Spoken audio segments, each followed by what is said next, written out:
Chapter 83.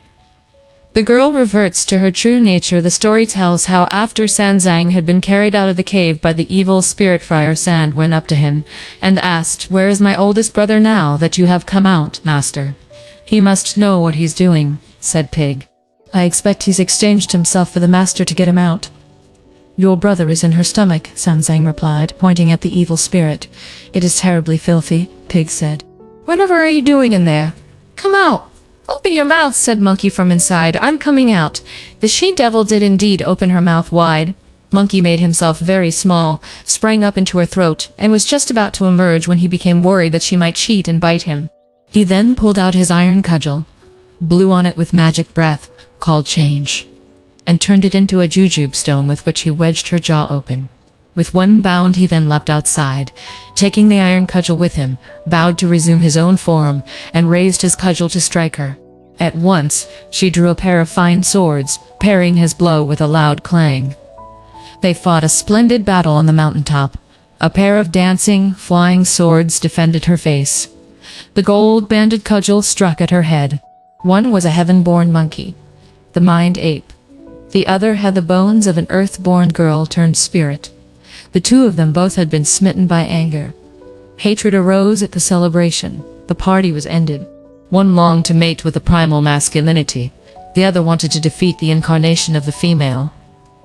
When the cudgel was raised to the sky, cold mists spread out. The swords shook up the earth's black dirt like a sieve. Because the elder would visit the Buddha, they were locked in fierce combat, each showing great prowess. When water conflicts with fire, motherhood is out. When yin and yang cannot combine, each goes its own way.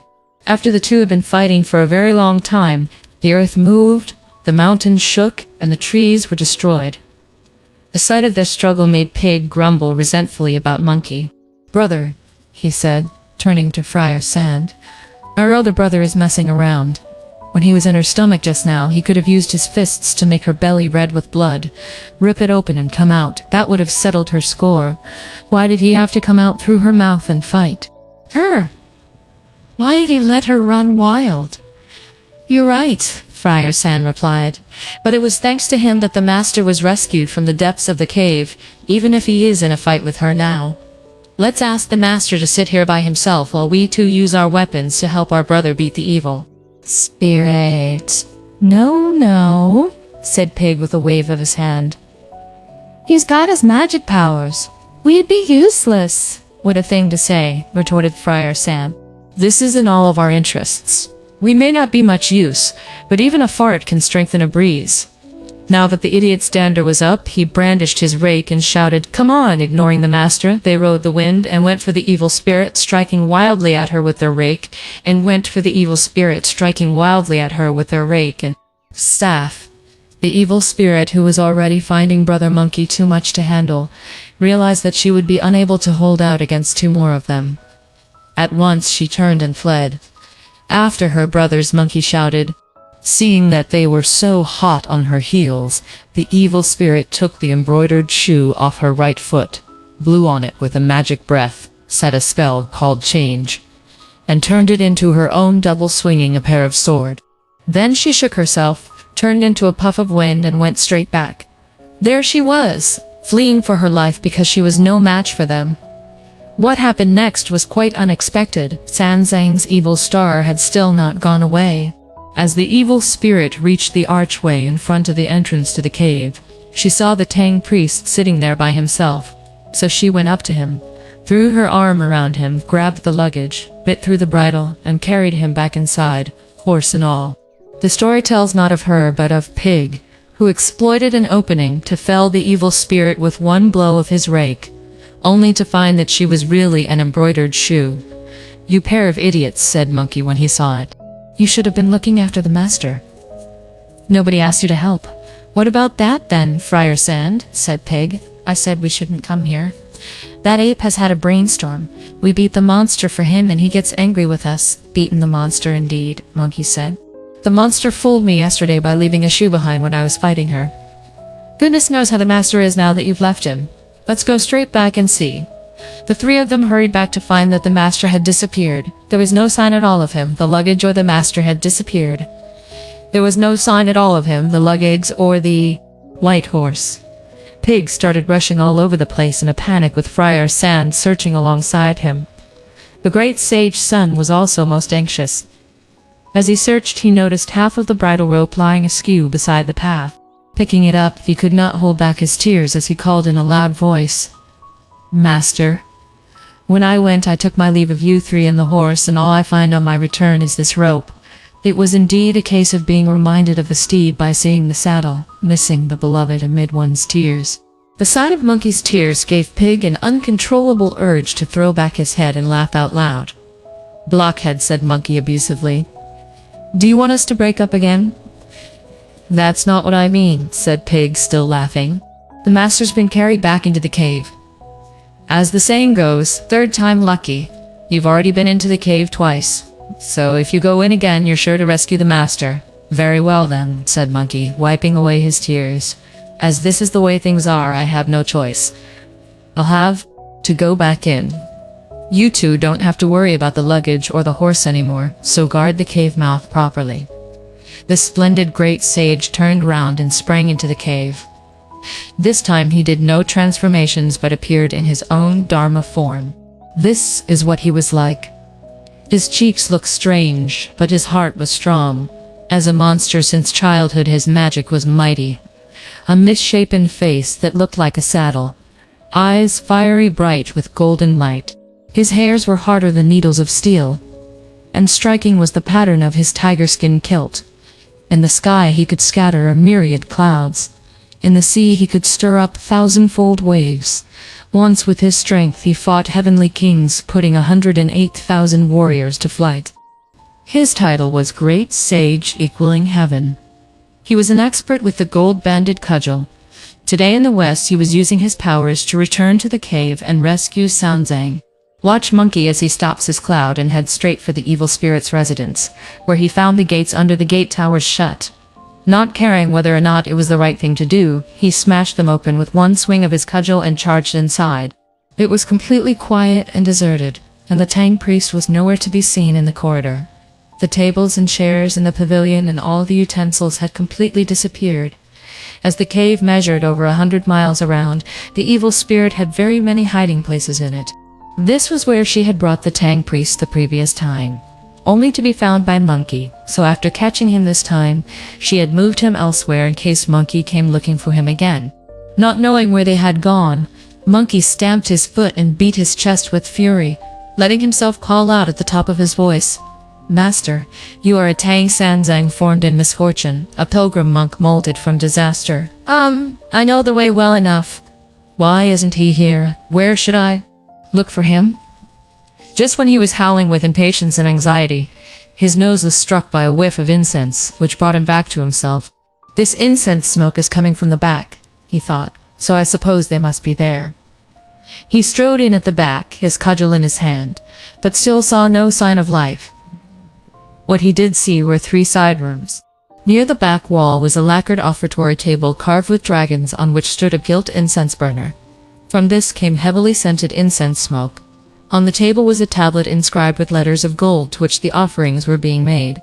The letters read, "Honored Father, Heavenly King Lai." In a slightly inferior position was written, "Honored Elder Brother, Third Prince Neza." The sight filled Monkey with delight. He stopped searching for the monster and the Tang priest, rubbed his cudgel between his fingers to make it as small as an embroidery needle, tucked it inside his ear, gathered up the tablet and the incense burner with a sweep of his arms, and went straight back out through the gates on his clouds. He was still chortling with glee when he reached the mouth of the cave. When Pig and Friar Sand heard him, they unblocked the entrance to the cave and greeted him with, "You look so happy you must have saved the master, Elder Brother." "No need for us to save him," Monkey replied with a smile. "We can ask this tablet for him." "But that tablet isn't an evil spirit and it can't talk," said Pig. "So how can you ask it for him?" "Look at it," said Monkey, putting the tablet on the ground.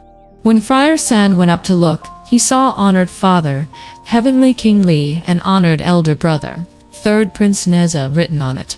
"What does this mean?" Friar Sand asked. "The evil spirit makes offerings to it," Monkey replied. "When I charged into her place there was nobody about, only this tablet. I think she must be a daughter of Heavenly King Li and the younger sister of Prince Neza, who so longed for the lower world that she pretended to be an evil spirit and carried our master off. So who better to demand the master from? You two keep guard here while I take this tablet up to heaven to lodge a complaint with the Jade Emperor and force those heavenly kings to give our master back. Brother, said Pig, there's a saying that goes, "Brother a capital charge and pay for it with your own head." You can only do a thing like that if you're in the right. Besides, a case in the Celestial Court isn't something to be started lightly. You'd better tell me what sort of case you're going to bring. I know what I'm going to do, Monkey replied. I'm going to produce this tablet and incense burner as evidence and submit a written deposition too. What will you write in your deposition? Pig asked him. Will you tell me? To this Brother Monkey replied, the complainant's son Wukong, whose age is stated in this document, is the disciple of the monk Tang Sanzang, who is going from the Tang court in the east to fetch the scriptures from the western heaven. He submits a complaint that an imitation evil spirit has committed a kidnap. Lai Jing, the pagoda-carrying heavenly king, and his son Prince Neza have been slack in controlling their women's quarters. He has allowed his daughter to run away and turn into an evil spirit in the bottomless cave in Mount Pitfall, where she has lured countless, deluded people to their deaths. She has now carried my master into a remote corner where he cannot be found. If I had not submitted this complaint, I would have been deeply worried that the heavenly king and his son in their wickedness had deliberately incited his daughter to become a spirit and cause general disaster. I begged your majesty in your mercy to summon the heavenly king to attend a hearing, bring the demon under control, and deliver my master. I would be deeply grateful if your majesty would determine the correct penalty for this offense. This is my respectful submission. When Pig and Friar San heard this, they said with delight, Brother, you're bound to win if you submit so reasonable a complaint. Be as quick as you can. Be as quick as you can. You may be too late to stop the evil spirit killing our master. I'll hurry, said Brother Monkey. I'll hurry, said Brother Monkey. I'll hurry. I'll be back in the time it takes to cook rice at the longest, or to make a cup of tea if I'm quick.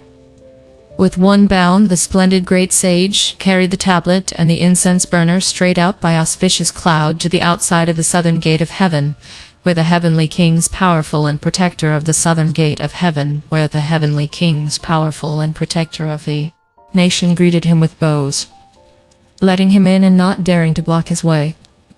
He went straight to the Hall of Universal Radiance, where the four heavenly teachers Zhang, Di, Xgu, and Q showed him great courtesy and asked, Why are you here, great courtesy? I've got a complaint here, Monkey replied. There are a couple of people I want to lodge a complaint against. The scoundrel, thought the appalled heavenly teachers, who can he be wanting to sue? They had no choice but to lead him to the Hall of Miraculous Mist and submit their report to the Jade Emperor, who ordered that Monkey be summoned high. Monkey then put down the tablet and the incense burner, bowed to the Emperor, and presented his complaint. This was taken by the ancient immortal Ji, who spread it out on the Emperor's table. When the Emperor had read it through from the beginning and learned what had happened, he approved the deposition, wrote an imperial rescript on it, and sent the great white planet, the metal planet, Qingjing, to the Cloud Tower Palace to summon the pagoda-carrying heavenly King Lai to the imperial presence. Monkey then stepped forward and submitted this memorial. I beg that the heavenly sovereign will punish him effectively, as otherwise there will be further trouble. Let the complainant go too, the Jade Emperor ordered. What? Me, said Monkey. His Majesty has issued his decree, said the four heavenly teachers. So you go with the metal planet. Monkey then went with the planet, by cloud. They were soon at the Cloud Tower Palace, the residence of the heavenly king. The metal star saw Page standing at the palace gates. Recognizing the planet, the boy went inside to report. The great white planet is here. The heavenly king then came out to welcome the planet. Seeing that the planet was carrying a decree from the Jade Emperor, the heavenly king ordered incense to be burned before turning round and seeing to his fury that Monkey had come too. Why do you think he was furious? When Monkey had made great havoc in heaven all those years earlier, the Jade Emperor had appointed the Heavenly King as demon-quelling High Marshal and Prince Neza, as great god of the three altars of the seas, to lead the heavenly troops and subdue Monkey. They had been repeatedly worsted in battle. It was resentment at this defeat 500 years earlier that goaded him to fury. "Old Shang Gang," he said to the planet, showing his irritation. "What kind of decree have you brought here?" "It is a case that the great sage Sun has brought against you," the planet replied. The Heavenly King had been in a bad enough temper before this, but the word case provoked a thunderous outburst of fury. "What case has he got against me? He accuses you of masquerading as an evil spirit and kidnapping," the planet said. "Will you please burn incense and read it for yourself?"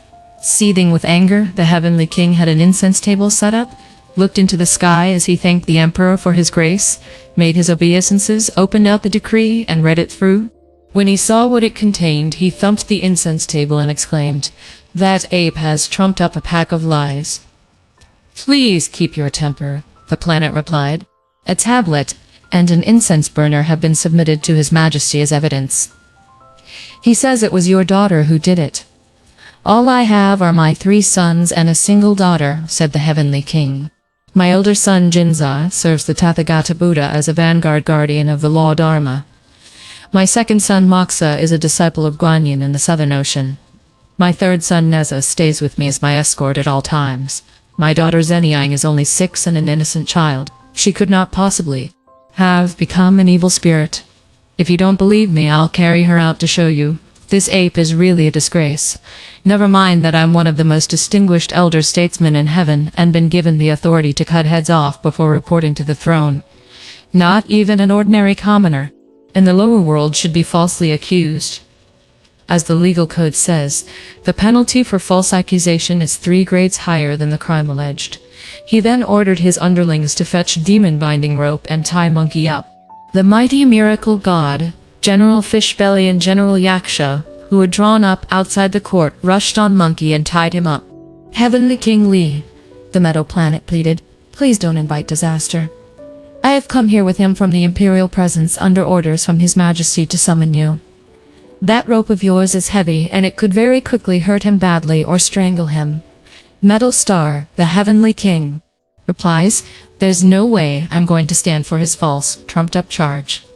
Won't you take a seat while I fetch my demon hacking sword to kill this ape with? I'll report to His Majesty with you after I've done that." At the sight of the Heavenly King fetching the sword, the planet trembled with terror. "You've made a terrible mistake," he said to Monkey. "A case before the Emperor isn't to be lightly started. You've brought this disaster on yourself by not finding the facts out properly, and you'll die for it. This is terrible." Monkey was completely unafraid. "Don't worry, old man," he said with a chuckle. "This is nothing. This has always been my way of doing business. I lose out at first and win in the end." Before the words were all out of his mouth, the Heavenly King's sword swung down towards Monkey's head. But Prince Neza was already in front of Monkey, parrying the blow with his great sword used for cutting men in half at the waist and calling, "Please calm your temper, father." This greatly shocked the Heavenly King. Very strange. If a son used his broadsword to block his father's cutlass, he ought to be bawled out, so why did Neza's father turn pale with shock? Now when this son had been born to the Heavenly King, the word Ni was written on the palm of his left hand and Zay on his right one, which was why he was called Neza. When only 3 days old, the young prince had caused great trouble by plunging into the sea to clean himself.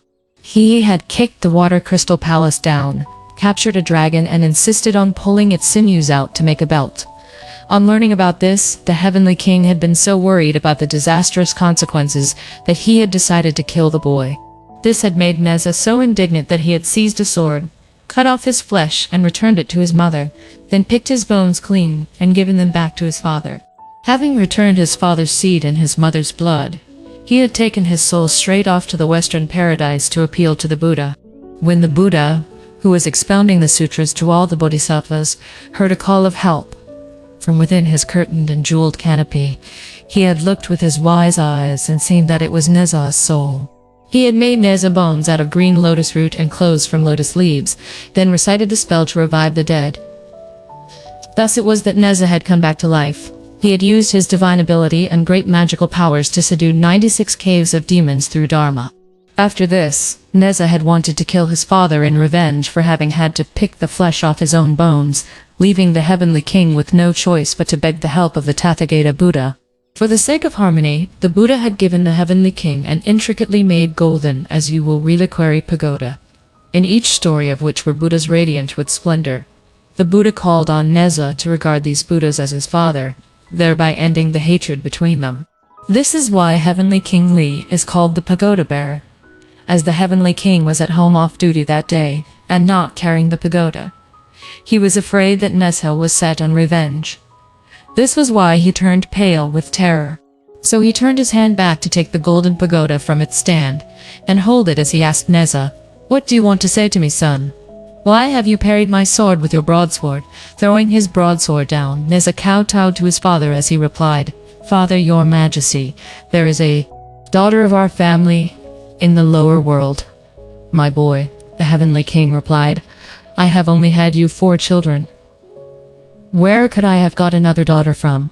"You have forgotten, your majesty," Neza replied. "The girl was once an evil spirit. 300 years ago she became a monster. She stole and ate some of the Tathagata's incense, flowers and candles on Vulture Peak, and the Tathagata sent us to capture her with heavenly soldiers. When she was caught she should have been beaten to death, but the Tathagata said, 'Raise fish in deep water but never catch them. Feed deer in the depths of the mountains in the hope of eternal life.' So we spared her life. In her gratitude she bowed to you as her adoptive father, your majesty, and to me as her elder brother. She set up a tablet to us in the lower world to burn incense. I never imagined she'd become an evil spirit again and try to ruin the Tang priest. Now, son, the novice has trailed her to her den and brought the tablet up here to use in a case against us before the Jade Emperor. She is your adopted daughter, not my real sister." This came as a terrible shock to the Heavenly King. "Son," he said, "I really had forgotten." "What's she called?" "She has 3 names, the prince replied. "Where she originally came from, she was called Gold-Nosed White-Haired Mouse Spirit. Then she was called Half-Bodhisattva Guanyin because she had stolen the incense, flowers, and candles. When she was forgiven and sent down to the lower world, she changed her name again and became Lady Earth Gusher. Only then did the Heavenly King come to his senses. He put his pagoda down and started to untie Monkey himself. At this, Monkey started playing it up. "Don't you dare try to untie me," he said. "If you want to do something, you can carry me roped up as I am to see the Emperor. Then I'll win my case." The Heavenly King felt weak from terror and the prince could say nothing. Everybody fell back. The great sage, meanwhile, was rolling about and playing it up, insisting that the Heavenly King take him to the Emperor. The Heavenly King could do nothing except beg the metal planet to put in a good word for him. "There's an old saying," the planet replied, "that one should always be lenient. You went too far. You tied him up and were going to kill him. The monkey is a notorious troublemaker. How do you expect me to deal with him? From what your worthy son has said, she is your daughter, even though adopted rather than your own, and a child by adoption is especially dear. However one argues it, you are guilty. Surely you can find some way of putting in a good word for me and helping me off the hook." "Venerable planet," said the Heavenly King, "I would like to end the quarrel between you," the planet replied, "but I have never done him a good turn that I can remind him of. Tell him how it was you who proposed that he should be amnestied and given an official post," said the Heavenly King. The metal planet did then step forward, stroke Brother Monkey and say, "Great sage, won't you let us take the rope off before going to see the Emperor, just for my sake?" "No need to bother, old man," Monkey replied. "I'm a good roller and I can roll all the way there." "You've got no decent feelings, you monkey," said the planet with a smile. "I did you some good turns in the old days, but you won't do this little thing for me." "What good turn did you ever do me?" Monkey asked. "When you were a monster on the mountain of flowers and fruit, you subdued tigers and dragons, forcibly removed yourself from the register of death and assembled hordes of fiends to run wild and wreak havoc. Heaven wanted to have you arrested. It was only because I made strong representations that an edict of amnesty and recruitment was issued and you were summoned to heaven to be appointed protector of the horses. You drank some of the Jade Emperor's wine of immortality, and it was only because I made strong representations again that you were given the title of Great Sage equaling heaven. That you refused to know your place. You stole the peaches and the wine, and robbed Lord Liazi of his elixir, and so it went on till you ended up in a state of no death and no birth. If it hadn't been for me, you'd never have got where you are today. As the ancients put it, Monkey replied, Don't even share a grave with an old man when you're dead. All he'll do is complain. I was just a protector of the horses who made havoc in the heavenly palace. There was nothing much, apart from that.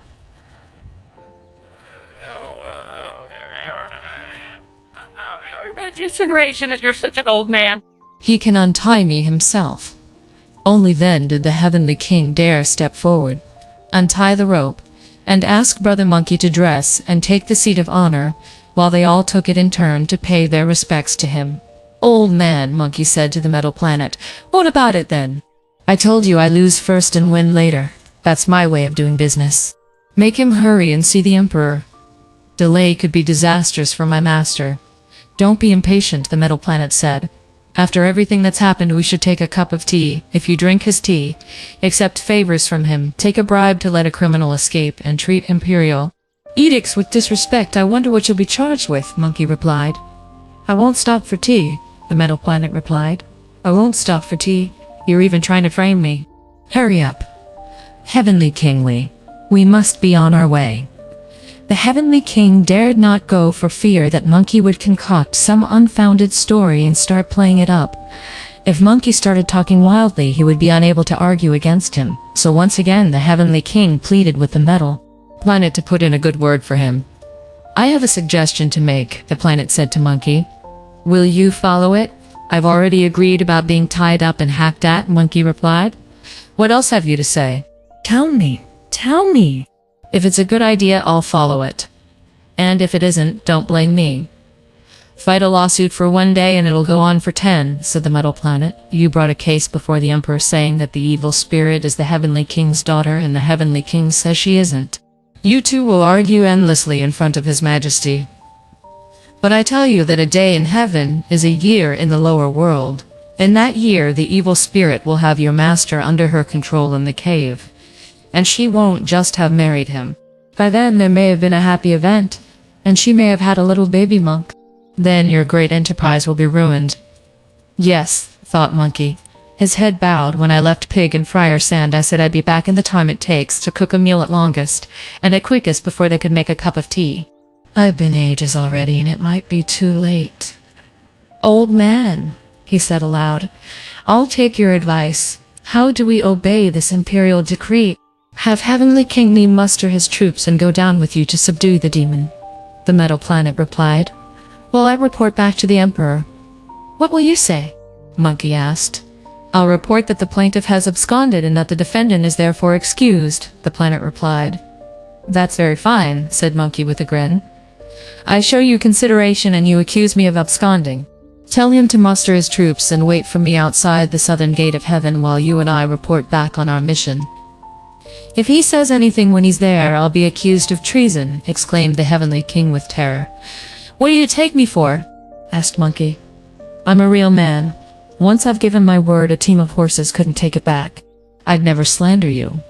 The Heavenly King thanked Monkey, who went with the metal planet to report back on their mission, while the Heavenly King mustered his heavenly troops and went straight to the outside of the southern gate of heaven. When the metal planet and Monkey had their audience with the Jade Emperor, they said, the person who has trapped the Tang priest is the golden-nosed, white-haired mouse turned spirit. She has fraudulently set up a tablet to the Heavenly King and his son. As soon as he found out, the Heavenly King mustered his troops to go and subdue the demon. We beg your celestial majesty to forgive him. Once the Jade Emperor knew what had happened, he dropped the prosecution in his heavenly mercy. Monkey then went back on his cloud to the outside of the southern gate of heaven, where he found the Heavenly King and the prince waiting for him with their heavenly soldiers draw up on parade. The heavenly commanders met the great sage amid blustering winds and seething mists. Then they all took their clouds straight down to Mount Pitfall. Pig and Friar Sand were wide-eyed at the sight of the heavenly hosts coming down with Brother Monkey.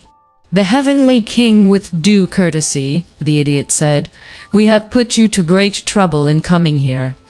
You don't realize, Marshal Tianpeng, The heavenly king replied, that it was because my son and I accepted a joss stick from her that the evil spirit in her wickedness captured your master. Please don't be angry with us for being so long. Is this known pitfall? Where is the entrance to the cave? I know the way very well by now, said Monkey. This cave is called the Bottomless Cave, and it measures over 100 miles around. The evil spirit has a great many holes in it. Last time my master was held in the gate tower with double eaves, but it's deadly quiet now. There's not even the shadow of a demon. I don't know where she's taken him to now. To this the heavenly king replied, no matter how many the tricks she may try, she'll never escape from the nets of the sky. We'll think of something else when we get to the cave entrance. They all then started out, and after they had gone 3 or 4 miles, they reached the great rock.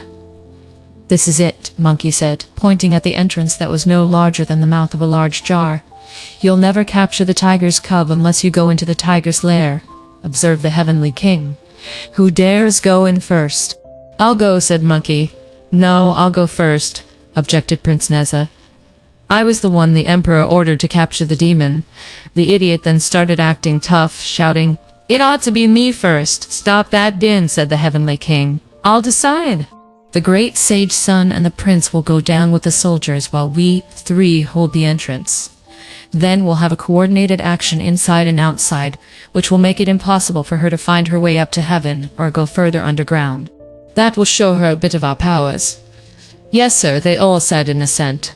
Watch as Monkey and Prince Neza slip into the cave at the head of their troops. As they rode their clouds, they looked around and saw that it really was a fine cave. The pair of sun and moon as before, a vista of rivers and hills like the other world. Warm mists spread over pools and wells of pearl. Much more there is to admire down here. Crimson houses, painted halls, red cliffs, green fields, willows in the spring and lotos in the autumn. A rare and splendid cave heaven. An instant later, they brought their clouds to a halt and went straight to the mansion where the evil spirit had lived before. They went from gateway to gateway in their search, yelling and shouting as they went deeper and deeper inside, trying one place after the next. All the grass for 100 miles was trampled away. But where was the evil spirit? Where was Sanzang, the wicked beast? Everyone was saying. She must have got out of this cave ages ago. She'll be far away by now. What they did not know was that, down underneath a dark corner in the southeast of the cave, there was another smaller cave, where behind a pair of tiny gates there was a tiny cottage with flowers growing in pots, and a few canes of bamboo beside the eaves. The atmosphere was dark and heavy with fragrance. This was where the evil spirit had carried Sanzang and was going to force him to marry her. She was sure that Monkey would never find them. None of them realized that her union was fated to be thwarted. The junior devils were jabbering away in a great crush when a bolder one among them stretched outside the cave for a look around, only for her head to butt into a heavenly soldier who shouted, They're here! At this, Monkey flew into a rage, grasped the gold-banded cudgel and charged straight down in. The cave was tiny and all the demons from the big cave were in there, so that when Prince Neza sent his heavenly soldiers crowding into the attack, not a single one of the demons could hide. Monkey found the Tang priest, the dragon horse, and the baggage. The senior demon was at her wit's end. All she could do was to kowtow to Prince Neza, begging him to spare her life. We are here to arrest you at the Jade Emperor's command, Prince Neza replied, which is not something to be treated lightly. My father and I were nearly in terrible trouble because of you. He then shouted at the top of his voice, Heavenly soldiers, fetch demon binding rope. Tie all those evil spirits up. The senior demon too had to suffer for a while. They all went back out of the cave together by cloud. Monkey was chuckling with delight when the heavenly king withdrew his guard from the mouth of the cave and greeted Monkey with the words, Now I can meet your master. Many thanks, said Monkey. Many thanks. And he led Sanzang to bow in gratitude to the heavenly king and the prince. Friar Sand and Pig were all for chopping the senior devil into tiny pieces, but the heavenly king said she was arrested at the Jade Emperor's command and must not be mistreated. We must go to report back on our mission. The heavenly king and Prince Neza, at the head of their heavenly troops and divine officers, escorted the evil spirit as a prisoner to report to the heavenly court. and received the emperor's verdict on her. Meanwhile, Brother Monkey guarded the Tang priest, while Friar Sand collected the luggage, and Pig went over to the horse and invited the master to ride. Then they all set out along their way again. Indeed, the silken net had been cut, the golden sea dried up, the precious lock undone, and troubles left behind, if you do not know what lay in store for them on their way ahead. Listen to the explanation in the next installment.